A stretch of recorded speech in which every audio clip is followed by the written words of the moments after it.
Okay, welcome back. I'm the PC Expert Amateur, and this time we are going to be installing this MSI Geforce RTX 3060 on my niece's motherboard. This is an OC edition Ventus 2X with 12 gigabytes of GDDR6. And I'm so excited because I'm really hoping to give this to her, if not today, then tomorrow. But first, I have to get it out of its cage. Now, please be careful with these because graphics cards are pretty expensive. And in some cases, they'll be the most expensive part of your computer. You can spend a lot on a lot of things going into a computer. But graphics cards, especially if you buy a current one, this is not a current one, this is an older generation, are going to generally cost you a pretty large amount of pennies. And this one comes with a quick start guide and also join MSI reward program now.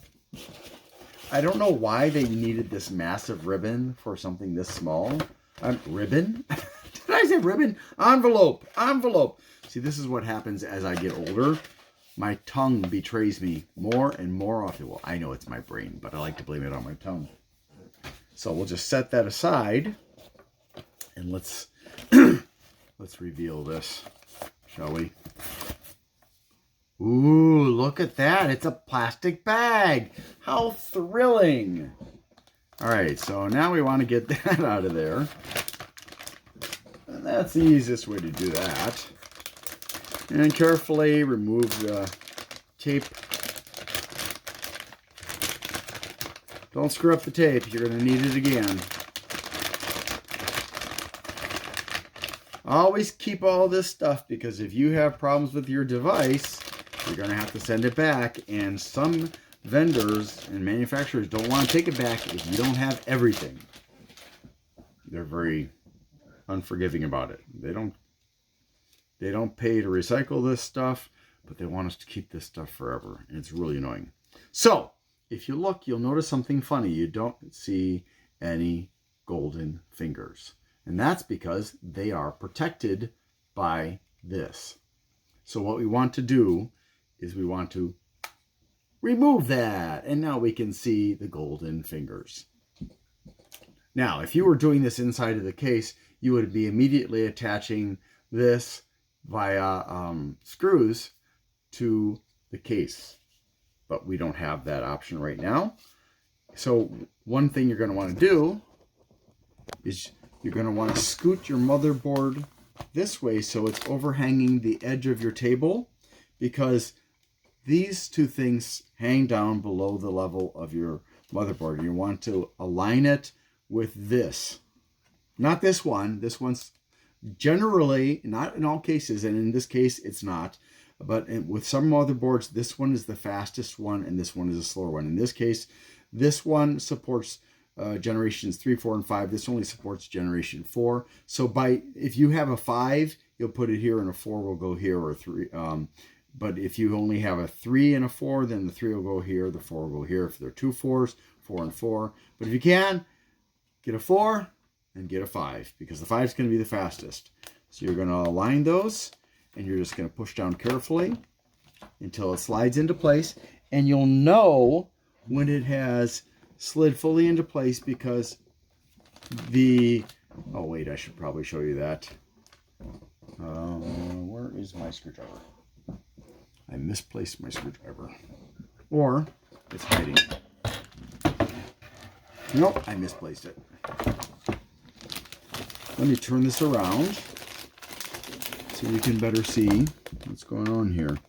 You see this thing here? This is the lock for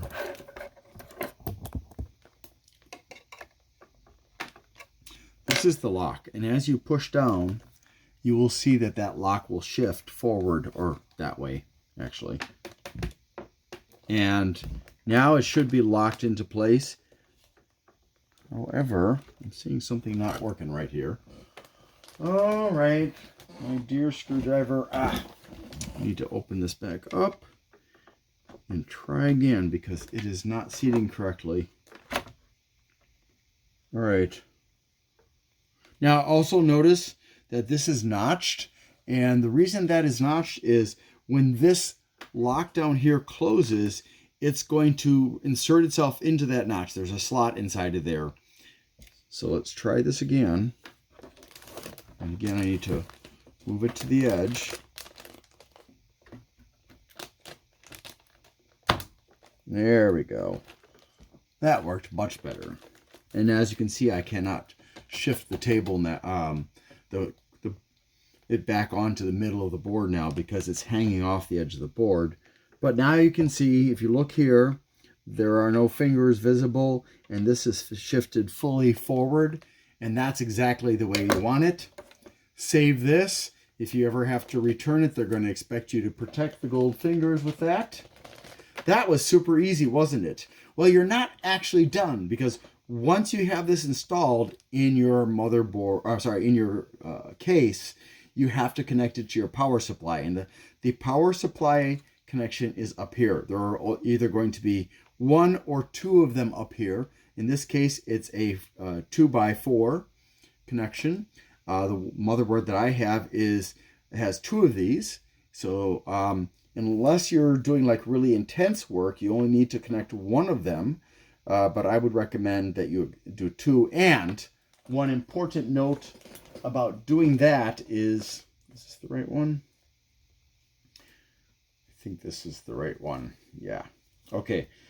So some of these cables will come with it like this. And you're going to think, oh gosh, I can just use this one and use both of these. However, sometimes the draw from some motherboards, from some graphics cards is so high that if you connect two using one cable, it's going to have a problem. It's not going to get enough electricity, or something else bad is going to happen. So you always want to use, if possible, two separate connectors from your power supply and underneath to the connector here. Now, obviously, with this one, I only need one cable, but always try to avoid, when it comes to high-powered things like graphics cards, using the pigtail. I know that it's tempting because you're thinking, well, less cables means it's easier to keep it looking tidy, but what's more important? Really, I mean, think about it. Is it more important for it to look tidy, or is it more important for you to have the optimal configuration and installation that will prevent damages from happening? I hope you know the answer to that question, because some people don't actually know that because they prioritize visuals over performance, which is not a good idea. You should never look at visuals first. It's always about performance with this stuff. All right? So it's all in there now. And once you get this inside of the case, you can connect it to the case ports where they have the slots that you can remove. Now, the last thing that we have to do before we put this into the case is to put the CPU cooler on here, because that way we can make sure that the CPU cooler that we've chosen is actually going to fit correctly and is not going to compete with other things. So that's our next video, installing the CPU cooler. Thanks for watching, and I'll see you in a moment.